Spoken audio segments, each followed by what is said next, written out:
Shalom, selamat pagi. Apa kabar semua? Kayaknya baru sebagian yang bilang I'm blessed. Apa kabar Bapak Ibu? I'm blessed. Kita semua diberkati ya, amin ya. Puji Tuhan. Masih di dalam seri kabar baik. Ya, kita setiap hari, setiap minggu kita memberitakan kabar baik dari tempat ini. Ini dalam rangka kita untuk mengenal identitas kita yang baru, siapa kita dalam Kristus. Dan hari ini saya mau bicara tentang satu hal, tentang mind war, ya, perang pikiran, perang dalam pikiran ya. Nah kita langsung saja bisa buka di dalam 2 Korintus 10 ayat 3. Ya, 2 Korintus 10 ayat 3 berkata begini, memang kami masih hidup di dunia, tetapi kami tidak berjuang secara duniawi. Amin. Ini Rasul Paulus katakan sesuatu yang luar biasa. Boleh next slide. Ya. Ini di dalam bahasa Inggrisnya bilang begini. For though we walk in the flesh. Jadi walaupun kita ini berjalan di dalam daging. Ya. We do not war according to the flesh. Kita ini tidak berperang menurut daging. Berarti ternyata ada perang. Ya, sementara berperang. Tapi Bapak Ibu kita harus tahu bahwa kita berperang di atas kemenangan. Kemenangan karena Yesus yang sudah mati di atas kayu salib, kita menang. Amin. Bahkan kita lebih dari pemenang. Ya. Nah, tetapi di sini dikatakan bahwa meskipun kita sekarang hidup di dunia, kita berjalan di dalam daging kita ini, tapi kita berperang. Nah, apa artinya berperang di sini? Ini di bahasa Amplified-nya bagus sekali, dia bilang begini. Mungkin bisa next ya, ada terjemahannya. Karena meskipun kita berjalan atau hidup di dalam daging, kita tidak melanjutkan peperangan kita menurut daging atau menggunakan senjata manusia biasa. Haleluya, puji Tuhan. Jadi di sini Paulus bilang bahwa hidup kita di dunia ini memang kita manusia yang normal, ada di dunia ini, betul ya. Tapi kita tidak berjuang, kita tidak berperang dengan senjata karnal atau senjata daging, senjata manusia. Ya, di sini ada dikatakan karnal atau jasmani itu asal katanya saya ada catat di sini itu sarkikos, itu bahasa Yunaninya ya, yang berarti dikuasai oleh sifat atau kekuatan manusia. Ya, nah dengan kata lain kita ini hidup tapi kita sebenarnya tidak diperintah oleh sifat manusia kita atau kekuatan diri kita sendiri. Seharusnya Bapak Ibu. Tapi seringkali orang Kristen banyak yang hidup berdasarkan kekuatan diri sendiri. Ya. Nah, baik kuasa kegelapan maupun para penuduh palsunya Paulus ini tidak dapat menandingi kuasa Allah. Amin ya. Yang menjadi tempat sandaran dari Rasul Paulus. Nah, kita harus tahu pertama-tama, kita harus sadar pertama-tama bahwa kita hidup di dunia ini, amin, ya. Tetapi kita tidak berasal dari dunia ini. Amin. Ya, kita hidup dari dunia ini tapi kita tidak berasal dari dunia ini.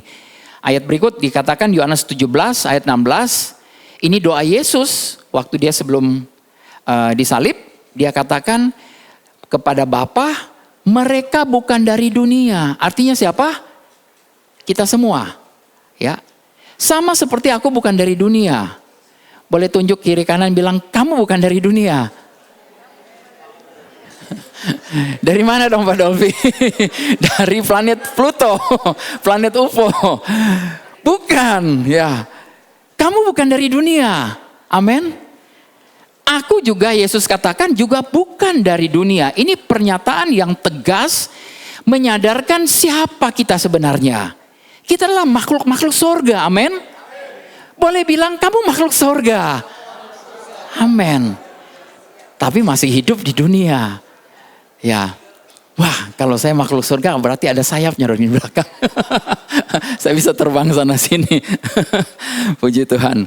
Ya, ini doa Yesus ya, kita percaya kalau kita ini akan hidup seperti Yesus hidup. Kalau kita percaya betul-betul kita hidup seperti Yesus hidup dalam dunia ini suatu yang luar biasa. Amin. Bagaimana Yesus sementara dia hidup di dunia ini? Wow, Dia berjalan kemana-mana, dia ngapain? Dia memberitakan kabar baik, dia memberitakan tentang kerajaan Allah, dan dia menyembuhkan segala yang sakit. Dia menyembuhkan semua yang sakit. Amin. Bapak Ibu kebayang kalau Bapak Ibu pergi berjalan kemana-mana, tidak ada orang yang sakit di sekeliling Bapak Ibu? Kok nggak ada amin? Cuma satu amin, haleluya. Puji Tuhan. Kebayang kalau Bapak Ibu pergi kemana-mana tidak ada yang sakit di sekeliling saudara. Di dalam rumahmu tidak ada yang sakit. Amin. Ya. Kenapa? Karena Yesus, sebagaimana Yesus tinggal hidup dalam dunia ini, harusnya kita seperti itulah. Bahkan janjinya adalah kita akan melakukan perkara-perkara yang jauh lebih besar daripada apa yang dia lakukan. Wah, Pak Dolfi, saya nyembuhin pilek aja belum bisa. Ya apalagi mau bangkitin orang mati. Tidak apa-apa, kita dalam proses belajar. Amin. Ya. Tapi kita harus menyadari dulu kita bukan dari dunia ini. Kita adalah makhluk roh. Ya, kalau kita adalah makhluk roh, kita punya semua power, semua kuasa dan otoritas yang Tuhan kasih kepada kita. Nah, terus mau diapain? Kuasa, otoritas ini mau diapain kalau tidak kita pergunakan dalam dunia ini? Amin. Ya. Pertama-tama kita harus sadar dulu bahwa kita bukan dari dunia, kita makhluk roh, kita punya kuasa, kita punya otoritas, dan kita boleh pakai ini. Amin. Ya. Nah, bagaimana kita bisa benar-benar percaya dan kita bisa menuai manfaat dari hal ini? Nah, ayat berikut memberitahu kepada kita, Yohanes 17 ayat 17 berkata bahwa kuduskanlah mereka dalam kebenaran, firman-Mu adalah kebenaran. Nah, Bapak Ibu, kita sudah tahu bahwa kita ini sudah dikuduskan. Kita sudah dikuduskan, di bagian mana yang sudah dikudus? Roh. Ya, begitu roh kita lahir baru, itu sudah lahir dari Allah yang adalah kudus. Kita punya DNA-nya Allah. Kita punya sifat-sifatnya Allah. Amin. Ya. Kalau kita lahir di dunia ini, yang kita punya adalah DNA dari papa dan mama kita, betul ya. Tetapi kalau kita lahir baru, artinya kita memiliki DNA-nya Allah. Betul-betul lahir dari Allah. Ya, artinya roh kita ini sempurna, kudus, tidak bercacat celah. Dibungkus, tidak bisa ditembus oleh dosa, amin. Tidak bisa berdosa, amin. Ya. Nah, masalahnya masih ada jiwa. Di jiwa kita masih punya pikiran, perasaan, dan kehendak. Disinilah pengudusan itu, sanctification itu harus terus menerus berjalan. Ya. Jadi kita sudah kudus, kita sementara dikuduskan sampai suatu saat ketika kita bertemu muka dengan Tuhan, baru betul-betul sempurna. Ya. Nah, kalau saya katakan kita inilah makhluk kudus, berarti bagian roh kita, Bapak Ibu ngerti ya, adalah ciptaan yang baru yang betul-betul kudus, ya. Nah, dalam prosesnya bagian jiwa kita ini harus dibaharui dengan kebenaran firman Tuhan dari hari ke hari supaya betul-betul pikiran kita menjadi kudus. Paham ya? Sampai di sini ya, ngerti ya? Jadi ada dua hal, bahwa yang satu bagian roh kita ini sudah tidak perlu kita apa-apain lagi. Penuh dengan firman Tuhan, penuh dengan kekudusan, dibenarkan, penuh dengan pikiran Kristus, sempurna. Bagian rohnya. Bagian jiwa, tugas kita adalah baharui dari hari ke hari dengan kebenaran firman Tuhan. Ya. Kita renungkan firman Tuhan, kita baharui pikiran dari hari ke hari, dan kita akan mengalami kehidupan yang berkemenangan setiap hari. Amin. Ya. Nah, cara kita dikuduskan adalah melalui apa? Pikiran kita, jiwa kita dikuduskan melalui apa? Firman, kebenaran. Firman-Mu adalah kebenaran. Jadi pikiran kita masih suka bawa kita dengan program yang lama. Ya, Bapak Ibu tahu manusia lama kita sudah mati, betul? Ya, kalau sudah mati artinya bisa ngapa-ngapain enggak? Yang namanya mati gimana? Ya mati. Dulu kalau ada sifat-sifat yang, bukan sifat-sifat ya, kalau ada kebiasaan-kebiasaan yang lama suka muncul di dalam saya, istri saya suka bilang, tuh manusia lama kamu hidup lagi. Saya bilang, Sekarang saya bisa berani berkata bahwa no, manusia lama sudah nggak ada. Amin. Programnya aja harus diperbarui. Ya, jadi ibarat kita punya komputer baru, tetapi ada tersimpan masih ada program yang lama. Itu harus betul-betul delete, dihapus, diganti dengan program yang baru. Programnya apa? Kebenaran, firman Tuhan. Sisa kehidupan kekristenan kita ini sebenarnya hanyalah membaharui pikiran kita dari hari ke hari. Mengetahui jati diri kita, mengetahui apa yang sudah Tuhan depositkan dalam roh kita. Amin. Dan bisa menariknya keluar, membawanya kepada supaya hidup kita ini berkemenangan. Ya. Oke. Nah, siapa saja yang ingin lepas dari kerusakan dunia ini harus melakukannya melalui firman Allah. Ini satu-satunya jalan keluar. Jadi kalau ada orang yang bilang selain firman Allah ada banyak jalan keluar, ya orang bilang ada banyak jalan ke Roma. Tetapi hanya satu jalan kepada Tuhan, kepada Bapa, kepada surga ya, yaitu melalui Yesus Kristus. Jadi siapa yang mencoba cara lain selain firman Allah ini sementara terjebak. Ya. Nah, kita adalah orang-orang yang sudah dikuduskan. Amin ya. Jadi status kita sebagai orang yang kudus, ya, sebagai orang yang suci, sebagai orang yang benar akan melakukan hal-hal yang kudus, yang benar. Ya, kita bukan berusaha melakukan hal-hal yang benar untuk supaya kita bisa jadi benar. Kita perlu menyadari bahwa kita adalah orang-orang yang sudah selamat, bukan berusaha untuk selamat. Amin. Ya. Kalau kita orang-orang yang sudah selamat, artinya kita adalah orang-orang yang mengerjakan keselamatan itu. Ya. Sudah selamat, sudah makmur, sudah sehat. Amin. Sudah sehat. Bukan lagi berusaha untuk sehat, bukan lagi berusaha untuk makmur. Orang-orang TLW semua adalah orang-orang makmur.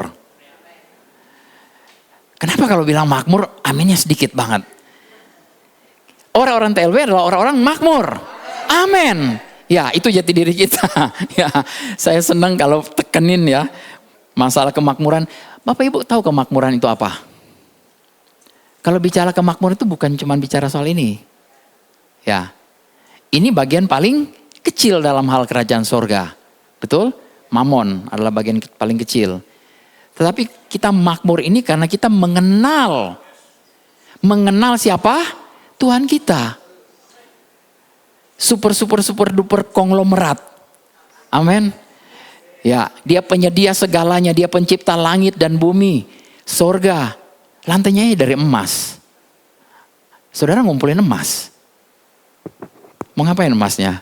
Mau dibikin lantai? Haleluya. Tapi ngaku deh, ada yang simpan emas kan? Ya. Hah? Di gigi katanya Mas. Ya, ada yang punya banyak di tangan ya. Ya, berapa katanya ya. Cincinnya ini kasih lihat. Yang jualan juga nggak mau kalah, dia bilang 1000. Giginya kelihatan. Ya. Jadi kita dikuduskan oleh firman Allah. Firman Allah bukan hanya berisi kebenaran, tetapi firman itu adalah kebenaran itu sendiri. Amin. Kebenaran itu sendiri. Nah, tidak ada kebenaran yang bertentangan dengan firman Allah. Firman Allah adalah kebenaran itu adalah firman Allah sendiri. Tidak ada. Bapak Ibu mau cek dari kitab Kejadian sampai Wahyu, tidak ada ayat-ayat yang saling bertentangan. Kalau ada yang bertentangan, pikiran kita yang harus dilurusin lebih dulu. Ya. Nah, jadi kembali di sini kita melihat bahwa Paulus menyadari bahwa meskipun ia hidup di tubuh ini, di dalam jasmaninya, kehidupannya ini tidak ditentukan oleh kekuatan daging. Tidak ditentukan oleh kekuatan dirinya sendiri. Nah, kita semua masih bekerja, amin ya. Masih beraktivitas, masih hidup di dunia ini, betul? Tapi kita memiliki pertempuran, war. Ya. Di mana? Pertempurannya di dalam pikiran. Ya, di antara kedua telinga ini. Ya, guru saya Andrew Womack bilang, pertempuran itu ada di antara kedua telinga saudara. Di dalam sini. Selalu berkecamuk ya.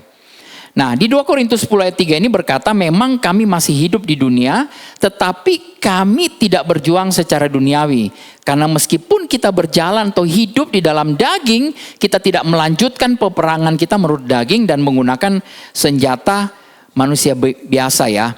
Jadi kita tidak seharusnya mengandalkan sarkikos ini, kekuatan manusia. Ya, berdasarkan akal, logika, berdasarkan pengalaman dan usaha manusia sendiri. Oh, kalau ada kayak begini, berdasarkan pengalaman saya, harusnya seperti ini. Oh, kalau ada sakit ini, berdasarkan pengalaman saya, atau tanya ke ChatGPT, harus ke dokter ini. Ya, biasanya seperti itu ya kita. Ada banyak hal ya, jadi kita tahu bahwa ada benteng-benteng yang sementara dibangun oleh manusia. Ya, kita suka atau tidak suka, sadar atau tidak sadar, setiap manusia sementara membangun benteng. Dan benteng-benteng ini sayang sekali adalah benteng-benteng yang menentang pengenalan akan Allah. Ini yang harus mulai diruntuhkan. Dan diruntuhkannya lewat apa? Lewat kebenaran. As simple as it is. Begitu simple. Khotbah saya juga simple-simple, Bapak Ibu. Tetapi apakah ini mau diambil, diterima? Ya, saya berusaha bikin sesimpel mungkin supaya kita betul-betul gampang cernanya. Saya juga waktu mikirkan hal ini, ada begitu banyak sumber materi. Aduh, kayaknya terlalu rumit ini dia ya. Tapi bagaimana caranya ya? Saya cuma tahu bahwa pikiran kita ini yang biasanya dari kecil, Bapak Ibu semua ini kan mulai dari latar belakang yang berbeda-beda, betul? Ya, budaya, adat istiadat, orang tua, ya, kakek nenek, ya. Dan setiap hari kita dibesarkan mulai dari kecil, diberitahu ada nilai-nilai tertentu, ya. Ada nilai-nilai yang benar, ada nilai-nilai yang nggak benar, ya. Ada filsafat-filsafat dunia yang dicampur di dalamnya, ya. Dulu orang tua saya marah sekali kalau saya nggak habisin nasi di piring. Ya, dibilang begini, nanti nasinya itu nangis loh. Waduh itu sampai saya besar, saya ingat kalau satu nasi itu nanti nasinya nangis. Wah jadi kuah dong ini ya piringnya, karena nasinya menangis semua. Ada hal-hal yang istilahnya berdasarkan adat istiadat ya. Ya. Jangan tidur sebelah kiri. Atau maksudnya nanti bangun jangan kaki kiri lebih dulu. Harus kaki kanan. Apa bedanya ya? Mau kaki kiri mau kaki kanan kek? Ya. Jangan mandi terlalu malam. Nah seperti itu ya. Banyak hal ya yang akhirnya secara medis, secara apa ditambah lagi, dibikin lagi ya. Ya. Dulu orang bilang makan alpukat itu bisa bikin kolesterol. Sekarang malah harus makan alpukat supaya kolesterolnya turun. Banyak hal. Ya, banyak sekali yang bikin dari pengetahuan dari berbagai macam filsafat dunia bercampur-campur dalam pikiran kita dan kita bingung. Yang mana yang benar? Tadi dikatakan bahwa kita hidup harusnya sesuai dengan kebenaran. Firman-Nya adalah kebenaran. Jadi patokan yang paling bagus adalah kebenaran. Ya. Jadi beberapa orang Kristen kalah bukan karena lemah, tapi karena mengandalkan kekuatan sendiri, bukan dari Roh Kudus. Nah, di dalam Sakaria 4 ayat 6 bagian B berkata begini, bukan dengan keperkasaan dan bukan dengan kekuatan kita sendiri, melainkan dengan Roh Tuhan, firman Tuhan semesta alam. Amin. Jadi kita punya satu senjata yang luar biasa yang bisa menghancurkan benteng musuh. Nah, pertama-tama kita harus tahu juga bahwa kita ini punya yang namanya senjata rohani. Karena peperangan kita peperangan rohani yang nggak kelihatan. Ya, kita punya senjata apa itu senjata rohani itu? Yaitu firman Allah. Ya, Roh Kudus. Dan dia sudah mengaruniakan kepada kita, dia memberikan kepada iman kepada kita. Amin. Kita mau pakai atau enggak, ya itu masing-masing dari kita. Nah, kuasa yang sudah Tuhan berikan ini bukan hanya untuk kita bisa bertahan. Tetapi untuk apa? Untuk kita mulai bisa meruntuhkan benteng-benteng. Menghancurkan siasat. Ya, menaklukkan semua pikiran. Jadi pikiran kita ini perlu kita tawan. Kita, apa istilah kalau tawan ya? Ditahan. Ya, dirantai, ditahan. Bapak Ibu tahu pikiran kita itu liar. Ya, bisa kemana-mana. Larinya kemana-mana. Dan larinya kencang banget. Ya, orang bilang pikiran liar. Bisa berpikir kemana-mana. Itu harus ditawan. Ditahan. Stop. Kita boleh bilang kepada pikiran kita, stop untuk berpikir yang gak benar. Ya, mulai ganti dengan semua yang benar. Semua yang mulia. Semua yang adil. Yang suci, yang manis, yang sedap didengar. Yang disebut kebajikan dan patut dipuji. Filipi 4 ayat 8 itu ya. Jadi kita harus tangkap. Kita gak bisa bilang, Tuhan tolong dong kendalikan pikiran saya ini. Bapak Ibu yang punya pilihan diberikan otoritas kuasa untuk mengendalikan pikiranmu sendiri. Amin. Ya. Saya tahu mungkin beberapa di sini sementara lihat ke saya, tapi pikirannya kemana-mana. Nah, pada ketawa kan? Aduh, sebentar mau makan apa ya? Tahan pikirannya, amin. Stop, tundukkan. Enggak, saya mau dengar dulu firman Tuhan yang apa bilang. Ya, benar sih, matanya ke sini semua. Pikirannya liar kemana-mana. Pikiran harus ditahan, amin. Dan ditundukkan pada Kristus, ya. 2 Korintus 10 ayat 4 berkata, karena senjata kami dalam perjuangan bukanlah senjata duniawi, melainkan senjata yang diperlengkapi dengan kuasa Allah yang sanggup untuk meruntuhkan benteng-benteng. Nah, ini bahasa Inggris bagus ya.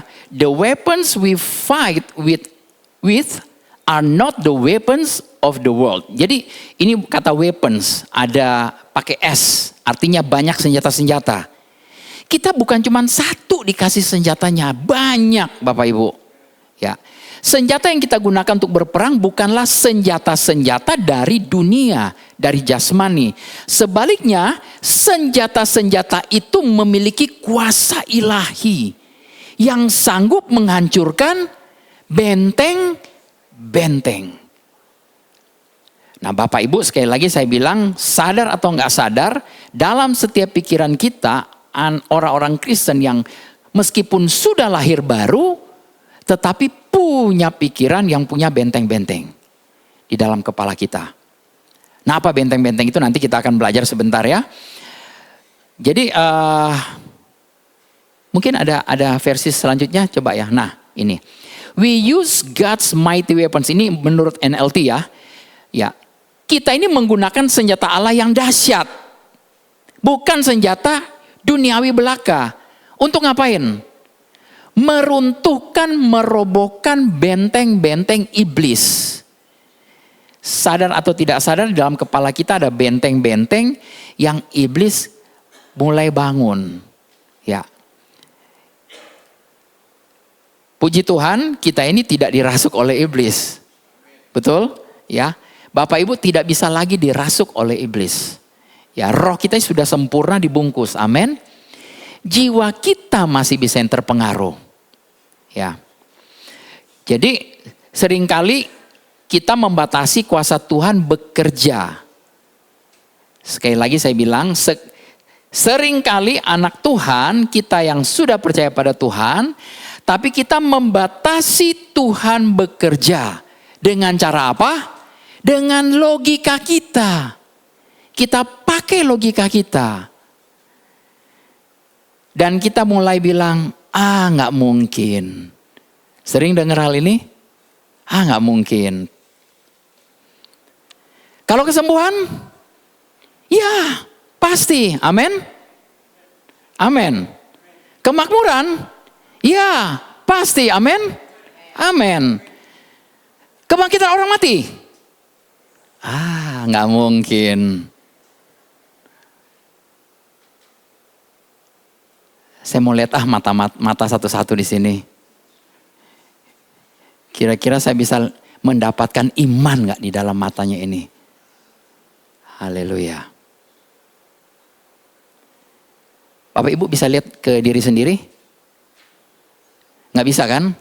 Ambil cermin, ambil HP, selfie. Ya, lihat muka sendiri. Ngomong, Dolphy, kau bisa membangkitkan orang mati. Amin.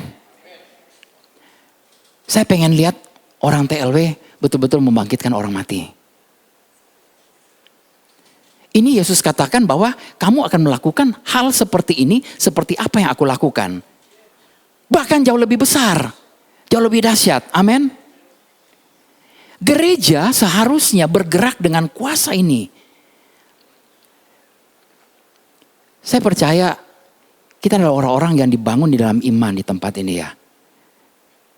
Ya, saya cuma berdoa, Tuhan, TLW ini bukanlah hanya nambah-nambah gereja satu lagi di Jakarta. No. Ya. Apa bedanya kita dengan gereja-gereja lain kalau kayak begini? Mulailah Bapak Ibu. Ya, salah satu visi dari TLW itu adalah kita tahu bahwa hidup orang-orang berubah karena firman. Betul ya? Amin ya. Dan ada pemuritan. Betul. Kita semua dimuridkan sama-sama di sini. Untuk apa? Kita mulai mendemonstrasikan nanti. Ya. Tadi ada Ibu Ace, dia sakit lehernya. Saya bilang ke salah satu ibu, ayo doakan sembuhkan. Ibunya cuma senyum-senyum. Ya. Mulai praktek dalam hal-hal yang kecil. Ya. Nanti ambil HP-nya, selfie ke diri sendiri ya. Mau Bapak Ibu? Jangan senyum-senyum. Haleluya. Mulai lihat. Ya, kalau enggak di depan cermin pagi-pagi lihat. Dolphy, hari ini kamu bisa sembuhkan orang sakit. Ya, bisa. Kuasa itu akan bekerja melalui diri kita. Ya. Kita menggunakan senjata Allah yang dahsyat. Kita menggunakan senjata Allah yang dahsyat. Bukan dari dunia. Untuk mulai apa? Meruntuhkan, merobohkan benteng-benteng di kepala kita. Siapa bilang Bapak Ibu tidak bisa menyembuhkan orang sakit? Siapa yang bilang? Dokter yang bilang. Kamu bukan dokter. Saya digituin sama dokter. Kamu bukan dokter, kamu gak bisa nyembuhin. Emang Bapak bisa? Saya bilang begitu sama dokternya. Dokter, kalau kita datang ke dokter, kita harus kasih tahu simptomnya apa, betul? Ya, kalau kita datang ke dokter, kita diam aja. Dia akan tanya, Bapak sakit apa? Apa keluhannya? Kalau saya nggak ngomong, emang dia cenayang bisa tahu? Ya, dia nggak akan bisa tahu sakit kita apa. Kemudian berdasarkan ilmu pengetahuan yang sudah dia pelajari, dia ambil satu kesimpulan dan dia beri satu diagnosis, diagnosanya apa, dan kemudian dia bisa kasih obat atau dia akan merujuk ke tindakan-tindakan yang lain. Ya. Betul ya? Dan bahayanya, ya, saya respect banget sama para dokter.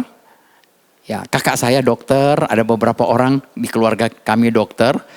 Tetapi ada banyak juga yang nggak benar.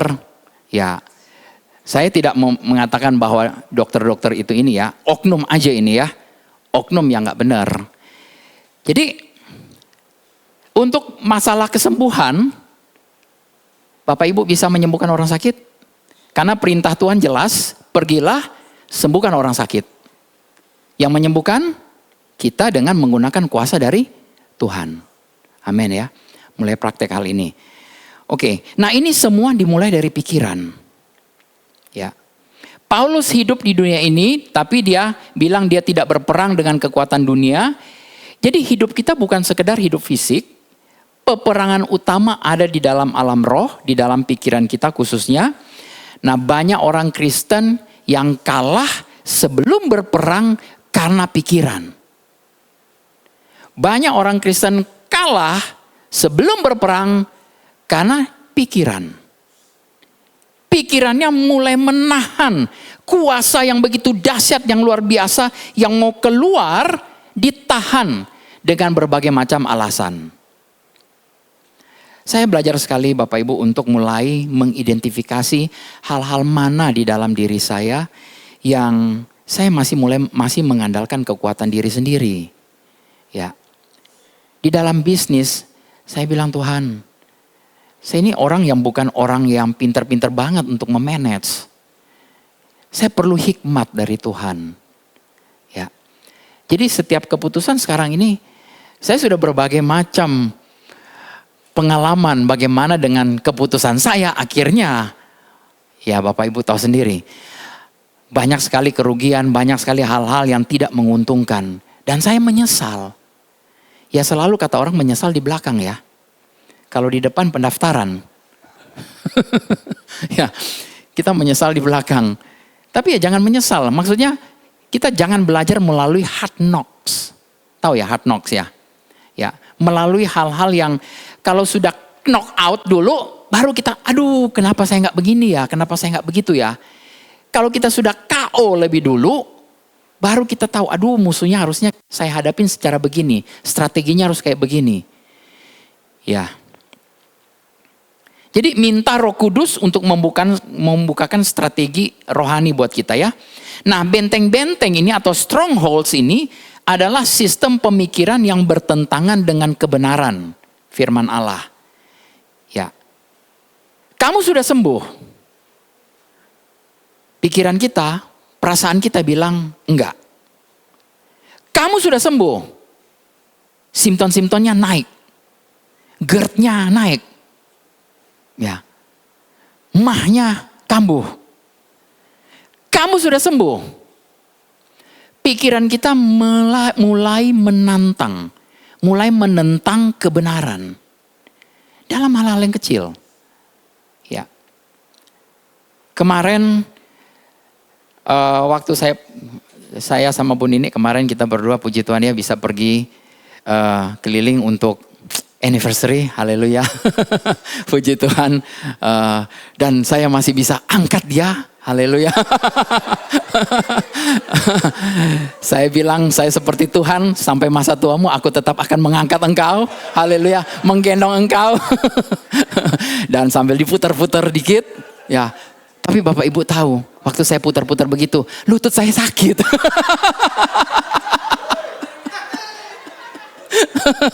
Saya langsung cepat-cepat turunin dia, biar dia nggak tahu.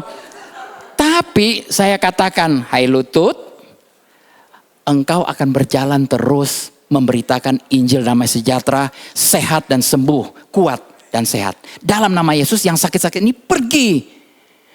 Besoknya kita pergi lagi, saya bisa angkat lagi, haleluya. Sudah sembuh. Nah, hal-hal seperti ini kita harus mulai perkatakan. Jadi jangan dibiarin.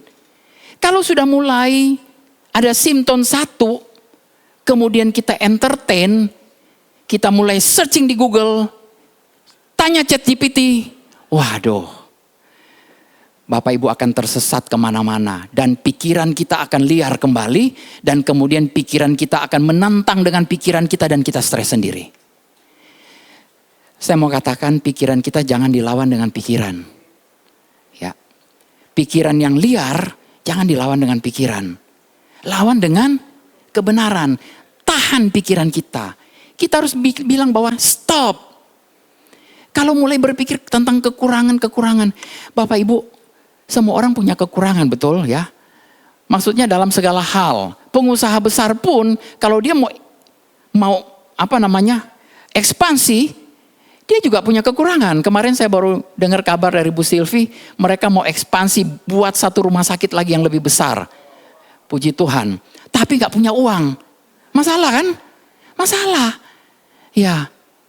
Tetapi Bu Silvi dan timnya bersandar kepada Tuhan. Datang investor.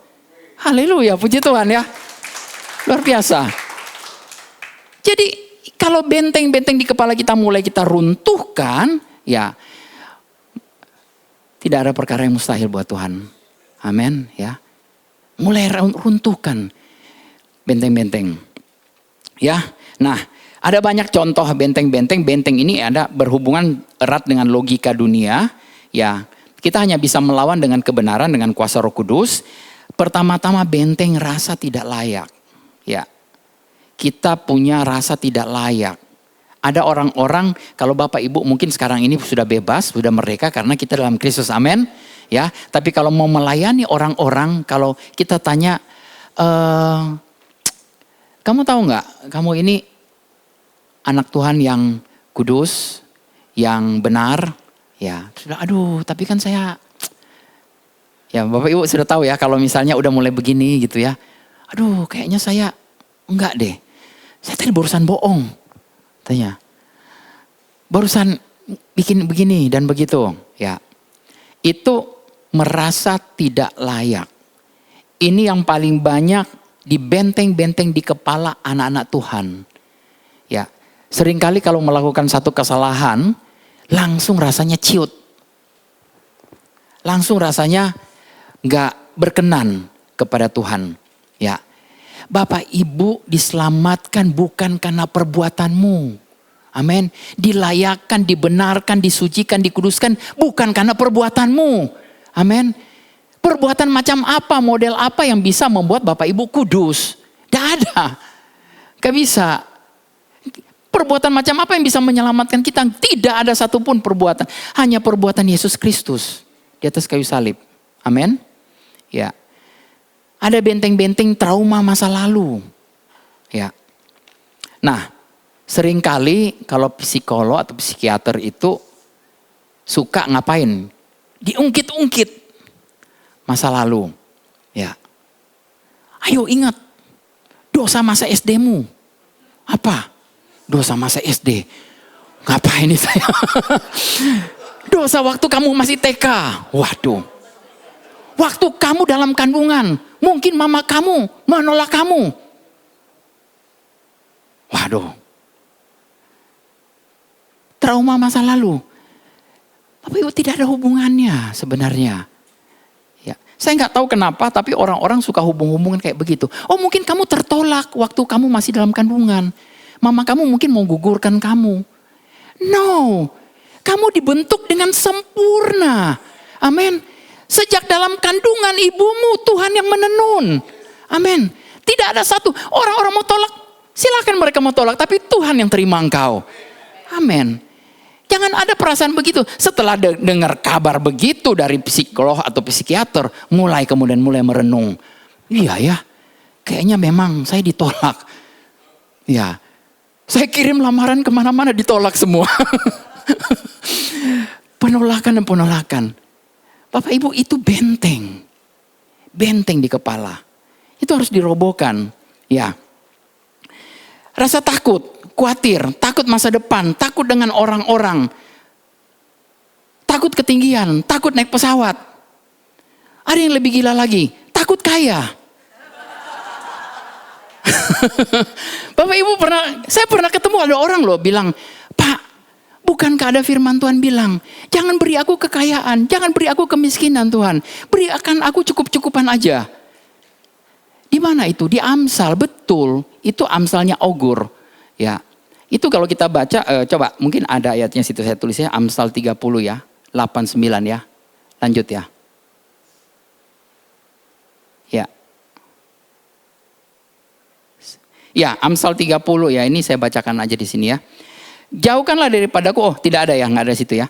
Kecurangan dan kebohongan jangan berikan padaku kemiskinan atau kekayaan. Biarkanlah aku menikmati makanan yang menjadi bagianku. Supaya kalau aku kenyang, aku tidak menyangkalmu dan berkata siapa Tuhan itu. Atau kalau aku miskin, aku mencuri dan mencemarkan nama Allahku. Ini Amsal dari Ogur. Ya, Ogur ini dia tidak diceritakan banyak, tetapi dia menjadi bagian di dalam kitab Amsal. Ini luar biasa, kitab yang banyak wisdom, banyak hikmatnya. Tapi kalau kita lihat dari perspektif, dari kacamata kasih karunia dan iman, ini bicara hal yang luar biasa. Ini Ogur bilang cukup Tuhan untuk aku.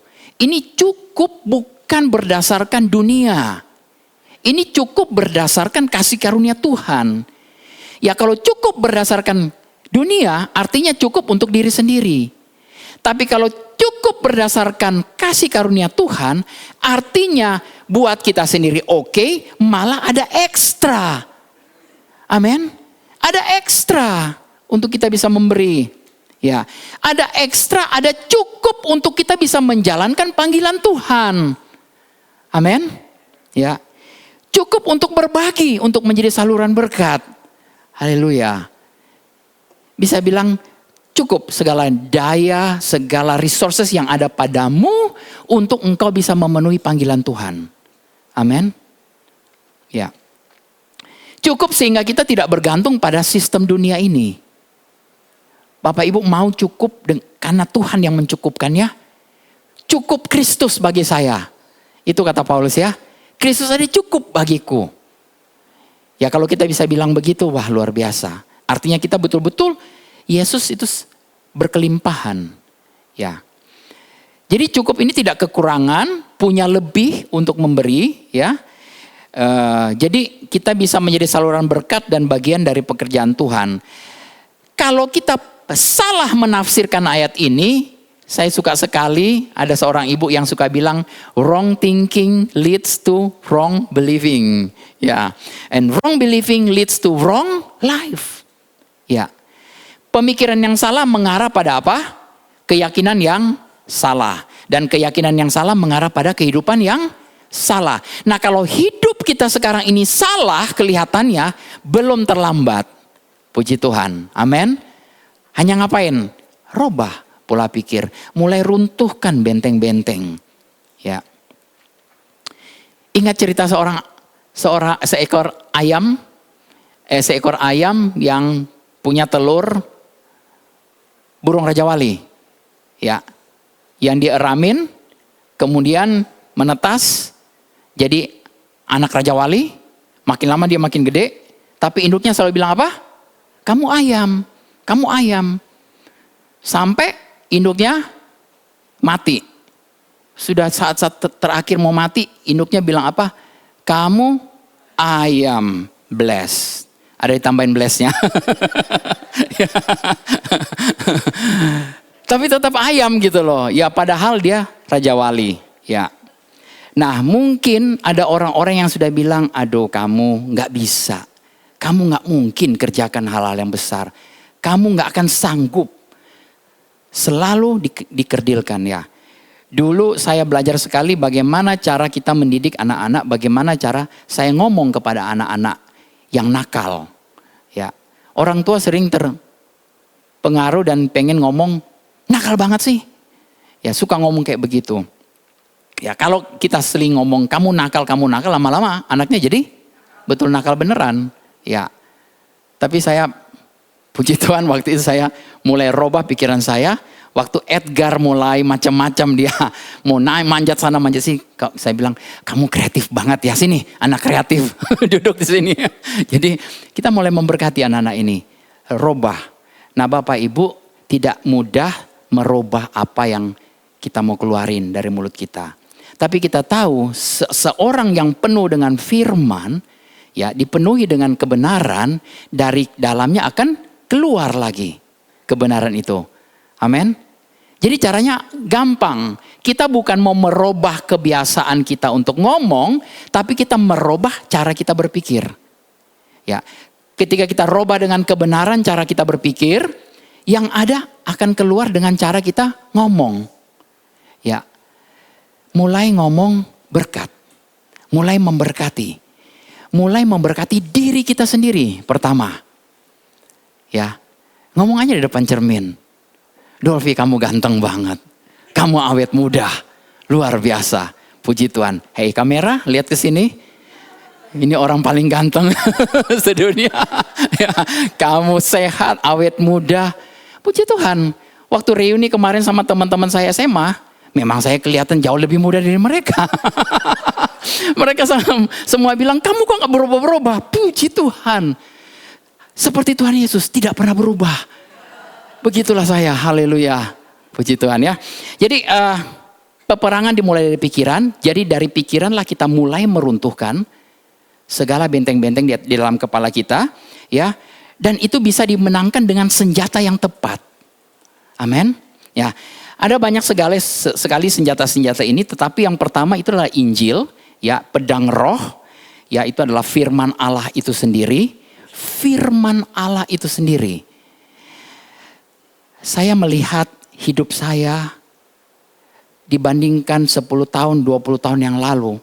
Saya lihat memang betul-betul hidup saya berubah. Karena firman. Ya saya bisa melihat ada buahnya. Ya, sekarang saya nyetir nggak gerasak-gerusuk lagi. Khususnya istri saya suka bilang, jangan klakson-klakson. Kalau orang, jangan klakson-klakson. Saya bilang saya bukan klakson untuk saya, tapi untuk kasihan ini orang ini bisa kecelakaan. Ya, tapi mungkin orang bisa salah persepsi ya. Ya, kalau ada motor di depan saya yang nyebrang begitu ya, ya bukan klakson dengan emosi. Ya, saya klakson, puji Tuhan semoga kamu diberkati. Puji Tuhan semoga kamu selamat. Jadi ya mulai robah mindset dan itu bisa kelihatan loh. Ya dalam kehidupan sehari-hari, dalam berjalannya waktu. Ya saya mulai lihat hidup saya. Bapak Ibu mungkin bisa mulai melihat. Ketika kita mulai renungkan firman, mulai meruntuhkan benteng-benteng yang menentang pengenalan akan Allah ya. Ini ada masih banyak sekali ayat tapi saya sudah diberi tanda-tanda heran dari belakang. Ya, ayat terakhir aja di 2 Korintus 10 ayat 4 berkata begini. Ayat 5 ya. Ayat 5 berkata bahwa kami mematahkan setiap siasat orang dan merubuhkan setiap kubu yang dibangun oleh keangkuhan manusia untuk menentang pengenalan akan Allah. Kami menawan segala pikiran dan menaklukkannya kepada Kristus. Di sini ayat bahasa Inggrisnya bilang casting down imagination. Kita bisa berimajinasi, macam-macam imajinasinya. Ya, casting down imagination ini artinya imajinasi kita ini harus diruntuhkan. Ya, Bapak Ibu suka berimajinasi? Pasti, kita semua berimajinasi dan imajinasinya itu berwarna, berasa. Ya, kalau saya bilang rujak, asem, pedas, langsung ngences ya. Kalau saya bilang gajah, warnanya pink, langsung berubah di pikiran kan? Gajah berwarna pink. Imajinasi kita ini sangat colorful, sangat luar biasa. Tapi firman Tuhan katakan casting down your imagination. Ya, artinya patahkan setiap imajinasi yang gak benar itu. Ya ini saya pikir saya akan sambung di bagian kedua di khotbah saya. Tetapi langkah praktisnya Bapak Ibu, pertama kenali apakah pikiran ini berasal dari Tuhan atau bukan. Ya, kalau pikiran, setiap imajinasi yang sudah enggak, stop, kendalikan. Kita yang bisa bilang stop. Kalau Bapak Ibu seperti masuk ke dalam ruangan gelap, apa yang harus kita lakukan? Cari saklarnya, tekan saklar langsung terang, langsung robah pikirannya dengan firman Tuhan, kebenaran firman Tuhan ya. Puji Tuhan, saya percaya firman Tuhan hari ini memerdekakan kita semua. Tuhan Yesus memberkati. Mari kita